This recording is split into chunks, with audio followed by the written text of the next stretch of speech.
Después nos vamos a ocupar de lo que hoy en día se hace en cuanto a evaluación de hospitales, ¿ya?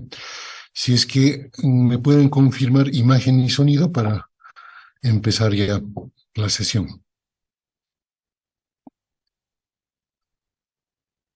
Sí, doctor, se logra ver perfecto. ¿Se escucha bien también? Sí, se le escucha muy bien. Ok, gracias. Entonces, veamos, empecemos. Repasemos el concepto de hospital, un concepto que no puede ser expresado en una sola idea, sino más bien es un conjunto de ideas que dan a entender lo que representa un hospital, ¿no? Por ejemplo, dentro de esto, lo primero es que es un centro donde se atienden pacientes y principalmente pacientes de alta complejidad, ¿no? Pacientes que no pueden ser resueltos en centros de atención primaria y que precisan de la atención de especialistas, ¿no? Entonces, eso es una primera concepción. Luego viene el elemento de hospitalización, porque un hospital más o menos cumple el prototipo de una organización hotelera, ¿no? Tal como los hoteles tienen sus cuartos de huéspedes, sus habitaciones. En el hospital también tenemos los cuartos y las camas de hospitalización principalmente, ¿no? Y estas camas de hospitalización deben funcionar. Él también provee, ¿no? Cuando ustedes utilizan un hotel, tienen ahí servicios básicos, tienen ciertas facilidades, tienen la limpieza, en algunos casos acceso a comida, al desayuno, etcétera, ¿no? Entonces, si se quedan varios días, siempre se les cambia la ropa de cama. Todos los días les van modificando, cambiando o actualizando las toallas, los elementos de aseo y de higiene, etcétera, ¿no? Entonces, en un hospital en la cama de hospitalización sigue esa lógica, ¿ya? Es decir, el paciente es un huésped y este paciente en su cama de hospitalización también tiene que tener ciertos servicios, como vamos a ver antes de hablar de la evaluación. Dijimos que en un hospital se aplican racionalmente conocimientos y hablamos en este caso de las especialidades médicas, ¿no? O sea, un hospital no trabajan médicos generales, trabajan médicos especialistas.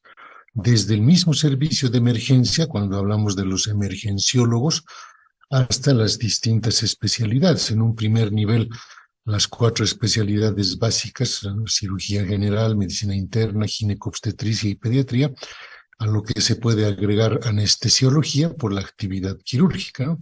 Y en un hospital de tercer nivel, todas las especialidades y subespecialidades clínicas y quirúrgicas. Es importante entender que dentro del concepto de hospital está que debe ser concebido también como un espacio de enseñanza y aprendizaje. Es por eso que ustedes están rotando en hospitales, ¿ya? Es por eso que los que estudian carreras del área de salud necesitan en algún momento de su formación estar rotando en un hospital, porque tienen que tener esa vivencia, tienen que conocer esas condiciones de pacientes, el manejo mismo de los pacientes, y en un hospital es donde aprendemos, inclusive, aparte de los manejos, las indicaciones y todo ello, aprendemos los procedimientos, ¿no? Pero para ello el hospital debe tener previsión de esa función, porque si yo quiero enseñar y entiendo de que mi hospital es un escenario de enseñanza-aprendizaje, también tengo que dar condiciones para eso. No se trata de solamente utilizar las habitaciones o las camas de hospitalización o el quirófano, sino hay que prever una biblioteca, hay que prever un aula, con los medios respectivos para apoyar ello, un espacio específico para ello. En muchos hospitales, inclusive, hay un aula de simulación hoy en día en donde los cirujanos, por ejemplo, van ensayando, ¿no? Con softwares de simulación procedimientos quirúrgicos que después los van a hacer en pacientes. Entonces, todo eso quiere decir que el hospital debe entender y aplicar este elemento de enseñanza-aprendizaje. Y lo mismo Hay que mencionarlo con lo que es un centro de investigación. El hospital tiene pacientes hospitalizados, es donde más se puede hacer investigación clínica, es donde más podemos desarrollar ensayos clínicos controlados o aleatorizados, porque tenemos al paciente ahí y tenemos al personal médico y el personal de salud que pueden colaborar y contribuir con un trabajo de investigación. En muchos países del mundo, obviamente del primer mundo, muchos hospitales generan recursos, captación de recursos económicos, gracias a sus capacidades de investigación desarrolladas. Entonces, no es que el hospital tiene que financiar la investigación. En muchos hospitales donde la investigación se ha desarrollado de manera técnica, de manera profesional, los hospitales captan recursos de cooperación que les sirven para hacer esta investigación. Y si no lo tomamos en cuenta, es decir, nosotros no vamos ni siquiera a aceptar que se haga investigación, en nuestro medio siempre hemos tropezado con el problema de que queremos hacer investigación en un hospital y en el hospital no nos quieren prestar ni las historias clínicas, ¿verdad? Entonces, y eso significa que no entienden de que en el concepto de hospital está el hecho del desarrollo de investigación como tal. Y en este último trienio, si se quiere, desde el año 2000 en adelante, se ha empezado también a incorporar un otro elemento al concepto de hospital, que es el de empresa de servicios, es decir, hospitales que pueden vender servicios con el objetivo de recaudar fondos que se van a utilizar en beneficio del mismo hospital. Hay hospitales que generan o tienen ciertas competencias y cierta infraestructura y equipamiento que en el medio no existen. Entonces el hospital puede vender esos servicios, ¿ya? Y de esa manera generar recursos adicionales, no solo de atención directa de pacientes, sino también de que otros centros hospitalarios nos refieran pacientes para que nosotros hagamos algún procedimiento en el que tenemos, digamos, implementación correcta, equipamiento de punta y personal capacitado. Hace unos años en el Hospital Viedma había un centro de hemodinamia y ese centro de hemodinamia estaba muy bien equipado, pero el único hospital que podía aprovechar este centro de hemodinamia era el Hospital Boliviano Belga, en donde se hacía cirugía cardiotorácica. Entonces, todos los pacientes del Boliviano Belga venían a hacerse exámenes hemodinámicos en el Hospital Viedma. Entonces, cuando un hospital genera algún servicio muy bien organizado y garantizado, puede vender servicios a los demás establecimientos y de esa forma genera además recursos propios para utilizarse en el mismo hospital. La OMS nos dice esto, ¿no? El hospital es una parte integrante de la Organización Médica Social. Su función es dar atención médica completa, preventiva y curativa. Es un centro de preparación y adiestramiento del personal de salud y además es un campo de investigación biosocial. Fíjense, coincidimos con el concepto de la OMS, ¿no? Y en nuestro medio hablamos mucho de un hospital de segundo nivel porque en las provincias distintas que tiene Cochabamba, era la intención de que cada provincia o ahora cada municipio, en este caso, desarrolle, implemente un hospital de segundo nivel. Pero el criterio básico para entender a un segundo nivel implica estos 4 elementos, ¿no? Primero, especialistas. Yo no puedo decir, este es hospital y están atendiendo médicos generales, ¿verdad? Entonces, tiene que haber especialistas. La función fundamental es la hospitalización, es decir, yo atiendo pacientes a través de la hospitalización principalmente. Si bien tengo consulta externa ambulatoria, esa consulta se relaciona más con el control de los pacientes hospitalizados. Entonces, la función fundamental es la hospitalización. Entonces, por lo tanto, si un hospital no está hospitalizando muchos pacientes, no está cumpliendo su función. Y estos dos elementos deben estar cumpliéndose 24 horas al día y 7 días a la semana. Nuestros hospitales municipales en área rural no cumplen estos criterios porque hasta las 2 de la tarde algunos hospitales tienen 2 ginecólogos, 2 pediatras, un cirujano, tal vez un anestesiólogo, que no abarcan las 24 horas. Pues a partir de las 2 de la tarde, ese hospital otra vez está atendido por médicos generales que van a referir todo hacia el tercer nivel, ¿no? Y es por eso que los hospitales de tercer nivel en nuestro medio se llenan, se colapsan en la atención, porque a partir de las 2 de la tarde hasta el día siguiente, los hospitales municipales provinciales no tienen recurso humano especializado, ¿no? Entonces, poco a poco recién se está empezando a cumplir esto y veamos, ¿no? hasta qué momento se puede pensar en esto. El último elemento de este criterio o criterio básico para un hospital de segundo nivel es que este hospital sea componente de un sistema de salud, de una red de establecimientos. Si ven este esquema, esto en verde, esto del centro es un hospital de referencia y estos son los centros de salud de atención primaria. Entonces, no puede existir un hospital sin una red de establecimientos que lo alimente, que les refiera pacientes, ¿no? Entonces, eso también debe cumplirse. La relación entre este hospital y las redes de atención primaria es a través de un sistema de referencia, resolución y retorno, antiguamente denominado referencia y contrarreferencia, ¿ya? Entonces, en eso estamos claros. Ahora, ¿qué debe ofertar un hospital de segundo nivel? Se habla de un paquete complementario de actividades de oferta de servicios, en donde, fíjense, en la parte clínica está la cirugía general, la cirugía de urgencia, la cirugía obstétrica, la ginecología y pediatría. Como hay actividad quirúrgica, debe hablarse de terapia intermedia y en muchos casos esta terapia intermedia está también a cargo de los profesionales de medicina interna. Entonces, estos especialistas tienen que estar presentes 24 horas al día y 7 días a la semana, si no, no es un hospital de segundo nivel.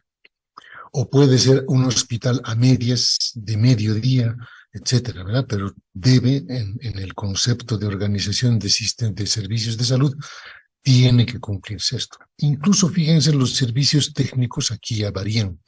Ya no solamente hay un laboratorio básico, ya se monta un laboratorio bioquímico clínico con más oferta de servicios e inclusive hasta con áreas de especialización a ese respecto, ¿no? Por ejemplo, bacteriología, parasitología, virología, etcétera, ¿no?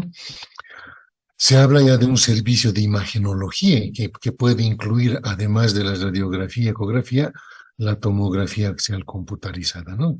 Y algo importante que tampoco se cumple mucho en nuestro medio, en nuestro país, es la odontología especializada, ¿no? De muchos de nuestros hospitales donde tenemos odontólogos prácticamente prestan la misma oferta de servicios que en un odontólogo de primer nivel.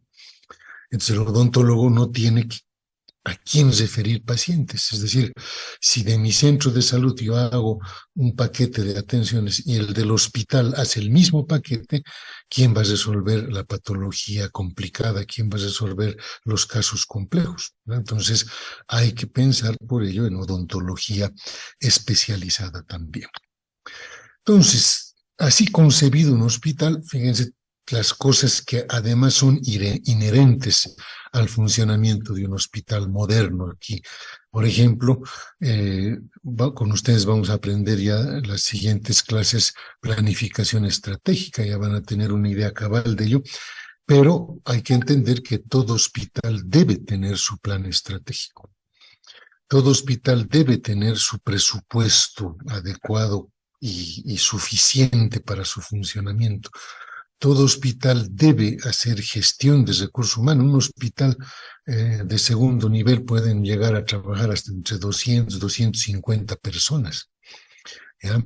Y en un hospital de tercer nivel, mucho más, 300, 400 personas, ¿verdad?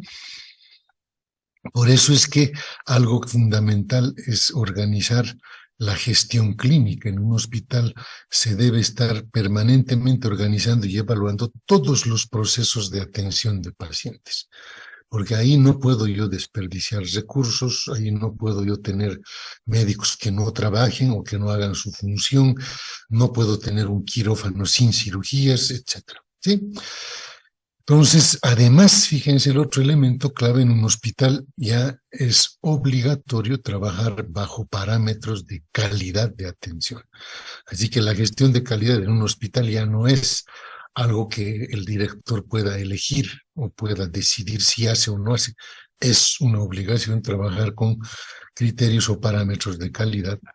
Todo el tiempo se debe evaluar la gestión.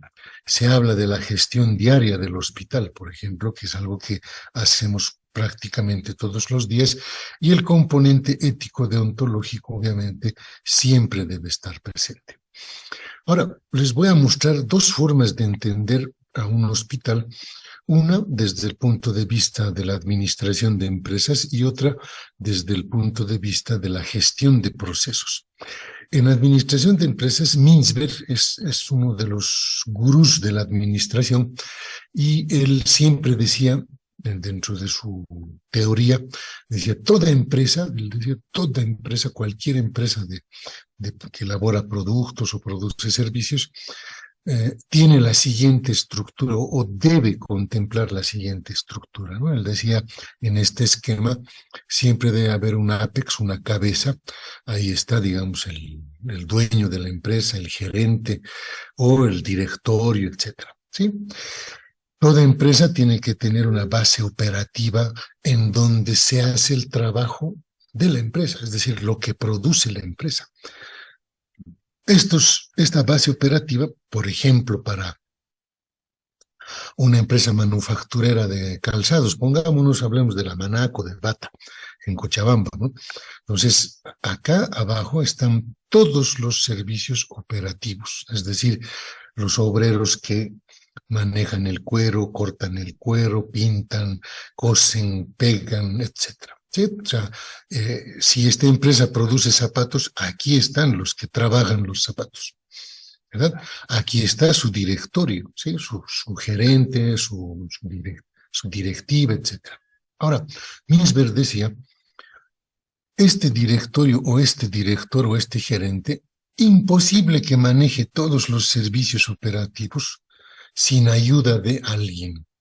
Y él habla de la línea media o middle line, como aquí ven en sus siglas en inglés, la línea media, en donde están los jefes, subjefes, responsables, supervisores, etcétera, que gracias a su trabajo, el gerente puede estar totalmente informado, totalmente al día de lo que están haciendo los servicios operativos. Entonces, ahí está el staff de gestión, si ustedes quieren. El director no puede hacerlo todo solo. Toda empresa, decía Mintzberg, tiene que tener un sistema logístico que le provea los recursos necesarios para el trabajo. Por ejemplo, en nuestro modelo de Manaco, por ejemplo, ¿qué puede hacer Manaco sin cuero, sin goma, sin madera, sin hilo, sin pintura? O sea, ¿cómo va a ser los zapatos sin esos insumos? Tiene que tener esos insumos para poder producir. Y por último, Mintzberg decía, tiene que haber otro brazo que es la tecnoestructura o estructura técnica. Aquí es donde se habla de los principios de producción con parámetros de calidad, control de calidad, y inclusive en esta estructura técnica figura el elemento creativo de la empresa. ¿Sí? ¿Quién va a decir qué modelos de zapatos se van a hacer? ¿Quién va a hacer estudios de mercado para ver qué es lo que la gente está buscando en calzados? Entonces son personal técnico, profesionales técnicos, que trabajan en todo el tiempo en ese aspecto, ¿sí? Cuidar la calidad de la producción, dar las directrices para que el producto que estamos produciendo sea de calidad y además el componente creativo, es decir, que además nosotros generemos moda, generemos respuesta a las demandas de la población. Todo esto que les he mencionado se aplica en un hospital, fíjense, ahí tienen el APEX, el director del hospital. Ahí tienen todos los servicios clínicos, quirúrgicos, de laboratorio, imagenología, etcétera, que estamos viendo acá, ¿no? Fisioterapia, nutrición, todo eso está acá. El director no puede hacerse cargo de todo si no es gracias a la línea media, ¿no? Los que le ayudan en la integración vertical, jefe de personal, jefe médico, jefe de enfermeras, sistema de información, archivos, etcétera. ¿Sí? El administrador del hospital, todo eso está acá. Todo hospital sin servicios logísticos, sin insumos, sin medicamentos, sin nada de eso, no funciona. O sea, tiene que garantizarse todo lo que necesita un hospital para funcionar y para ello la administración debe garantizar estos servicios logísticos, cosa de que no falte nada para los médicos, para los pacientes, nada. Y fíjense, la estructura técnica, ahí está el gestor de calidad, los comités técnicos hospitalarios, la capacitación continua, el epidemiólogo del hospital, todos estos ven el componente de calidad y gestión clínica. Entonces, es acá donde se van a generar los comités técnicos hospitalarios, es acá donde se va a generar protocolos de atención para las prestaciones, es acá donde se va a liderizar la acreditación del hospital, por ejemplo. Entonces, entendido así, fíjense cuánta razón tenía Minsberg al hablar de un hospital.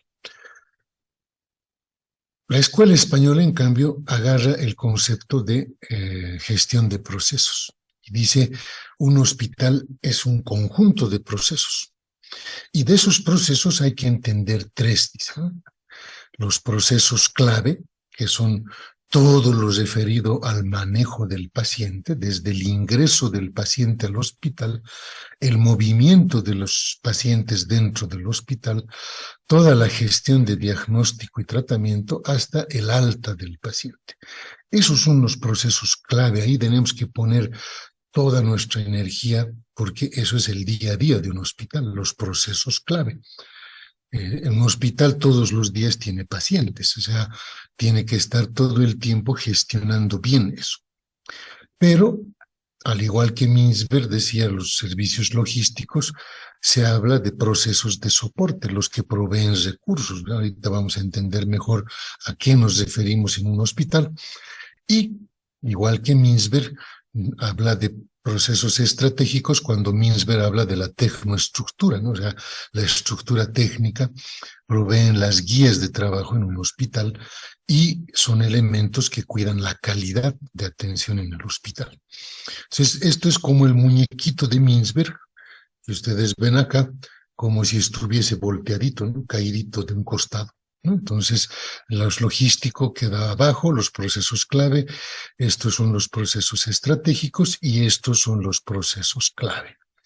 ¿Ya? Entonces, ¿cómo se ve esto dentro de una estructura organizacional del hospital? Fíjense, los procesos clave están desde la aparición del problema de salud, ¿sí?, de un paciente, llega al servicio de admisión, a donde hay que ver el diagnóstico, ahí hay que hacer exploraciones complementarias y ahí se va a definir si se hospitaliza o no se hospitaliza, y si se hospitaliza, ahí se tiene que ver todo su manejo hasta su resolución, hasta su alta.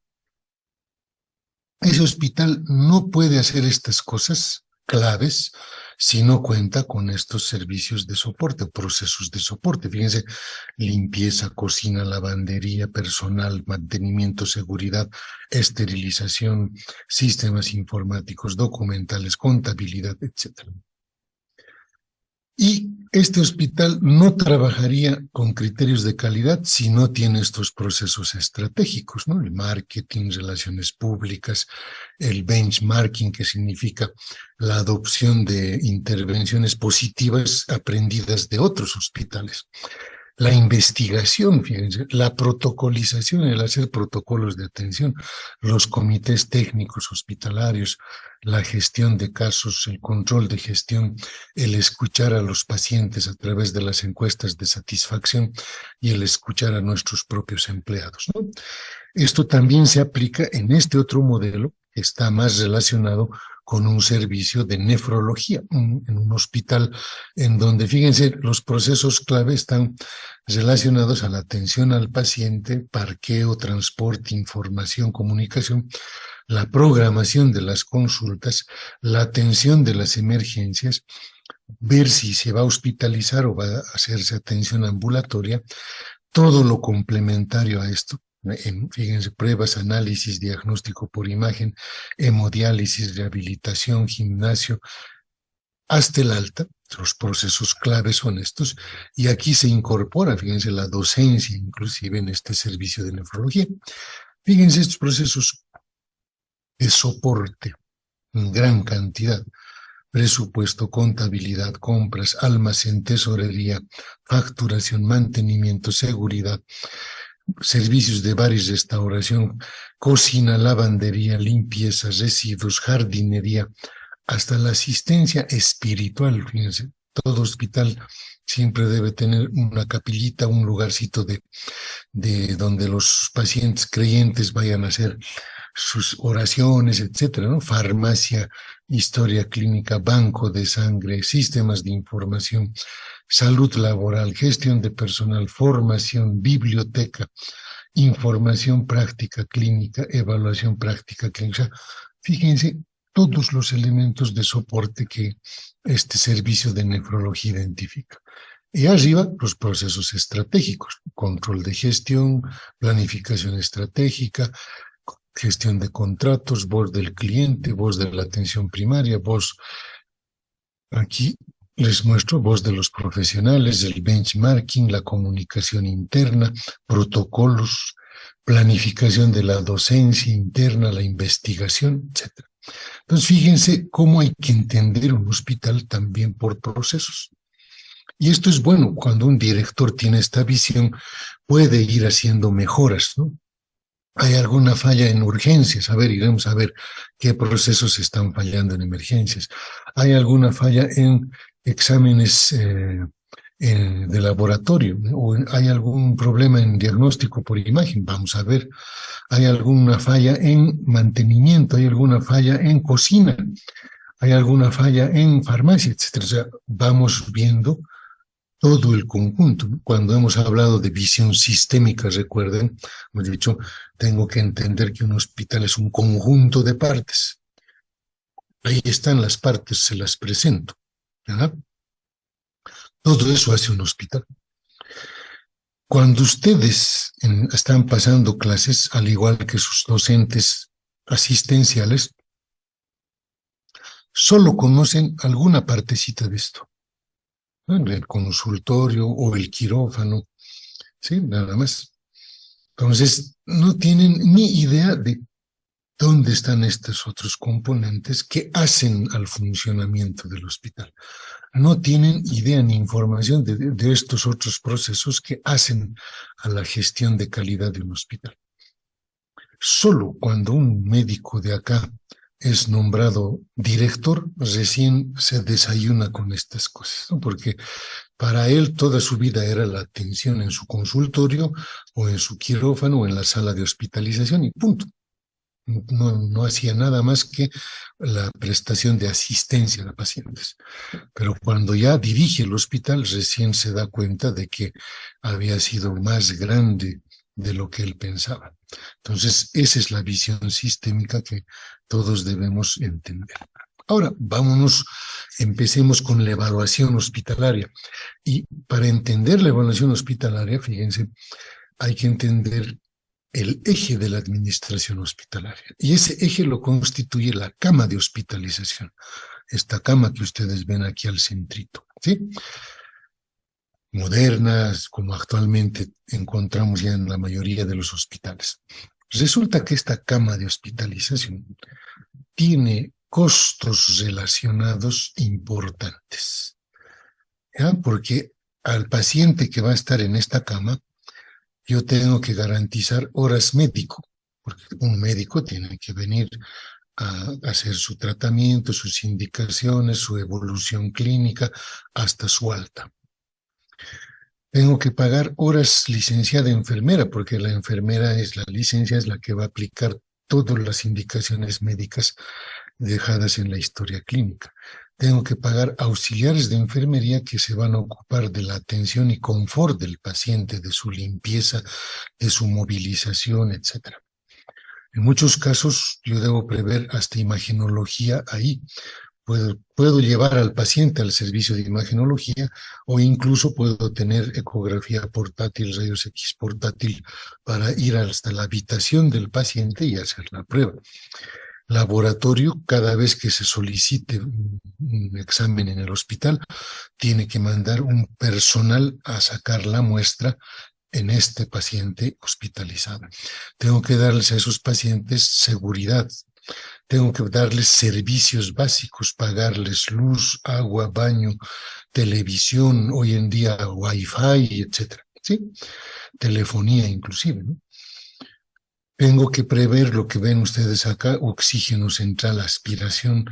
Este paciente come, pues le van a dar una dieta, entonces tengo que prever alimentación. Y como se va a quedar algunos días hospitalizado, debo prever limpieza y ropa de cama. Entonces todo eso cuesta, todo eso tiene su precio. Por eso es que ver una cama vacía tendría que darnos mucha pena en un hospital, porque estamos invirtiendo tantos recursos que lo único que justifica esta inversión es cuando hay un paciente hospitalizado, porque ese paciente cuando paga su cuenta del hospital va a contribuir a que se recuperen estos costos o inclusive a que el hospital genere algún superávit, alguna ganancia inclusive, ¿no? En la lógica privada se entiende mejor, ¿verdad? Si yo tengo una clínica particular y entiendo estas cosas, pues me voy a preocupar de que mis camas estén llenas, siempre con paciente. En cambio, en la lógica pública, ustedes mismos cuando están de turno llegan o llegan a su turno, digamos, al día siguiente y ven sus camas vacías, ustedes qué dicen, ay, gracias a Dios, qué suerte, no hay pacientes, no hay trabajo. Claro, a ustedes no les cuesta eso, ¿verdad? Y a muchos de los médicos de hospitales públicos tampoco les interesa porque todo esto está pagado por el Estado, por la gobernación o por el municipio.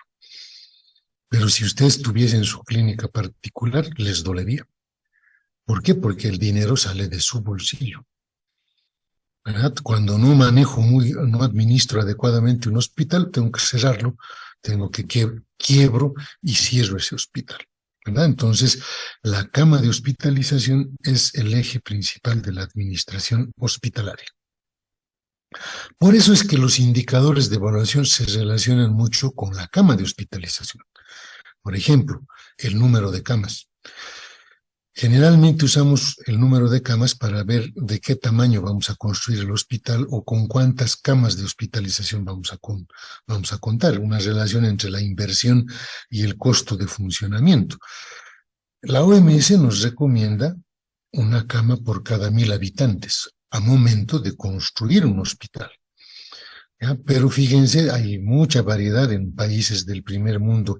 Suecia, por ejemplo, tiene 14 camas por 1.000 habitantes, 4 en Holanda. En África varía de 1 a 22 por la gran cantidad de población. Pero en países del tercer mundo, en vías de desarrollo, etcétera, 1 por cada 1.000 habitantes es un tamaño adecuado.